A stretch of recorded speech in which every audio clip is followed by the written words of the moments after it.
In the early days of her career, the Tanzanian wilderness set the scene for Jane Goodall's pioneering research into chimpanzees. This would see her become the world's best-known primatologist. These days, the jungles of the world's classrooms provide the backdrop to what could be her most important work to date.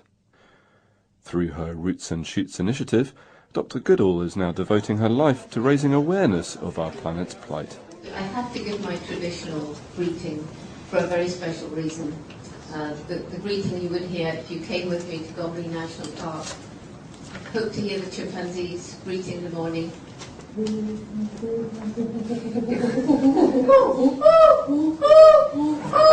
Which is hello.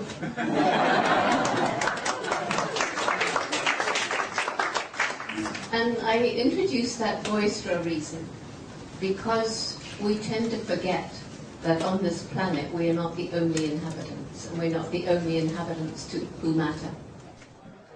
Dr. Goodall believes schools are not doing enough to teach children about the environment. She would like to see parts of the Roots and Shoots program incorporated into Hong Kong's school curriculum.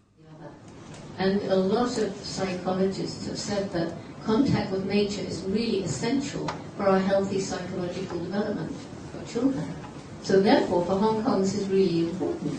And you're not in a difficult situation. As Alan says, the environment's there, I've been in it, it's beautiful. And all around your island there are these green places. So it's the mentality. If we can get teachers from our Roots and Shoots groups to take children increasingly out into nature, then the children again want their parents to take them out into nature too. And maybe the parents will start learning the beauty of nature again. Because you can't really love and protect something you don't know. I thought Hong Kong was an island of concrete. I was amazed to come here and find that it isn't. But you don't hear about these other beautiful places. We're actually very lucky. As I was traveling around further and further, I met so many young people, thoughtful young people, high school, university, young people out in their first jobs, who seemed to have lost hope, basically. They were, very many of them were depressed. Many of them were bitter, angry, even violent. And many of them were just apathetic. Doesn't seem to matter what we do. And they all said, when I began talking to them, more or less the same thing. We feel this way because we feel that you generations have compromised our future. And there's nothing we can do about it. But we have compromised their future. I've got 3 little grandchildren.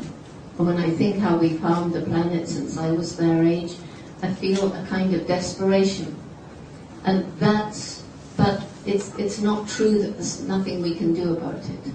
So the goal here is to create a critical mass of young people who understand a shared value system. They understand that this life isn't simply about making money, that we need money to live, but we shouldn't be living for money. People usually begin to make small changes, and that can lead to big change, and millions of small changes lead to a changing world. Kids get that. And so every group of young people chooses 3 different kinds of project, to make the world a better place.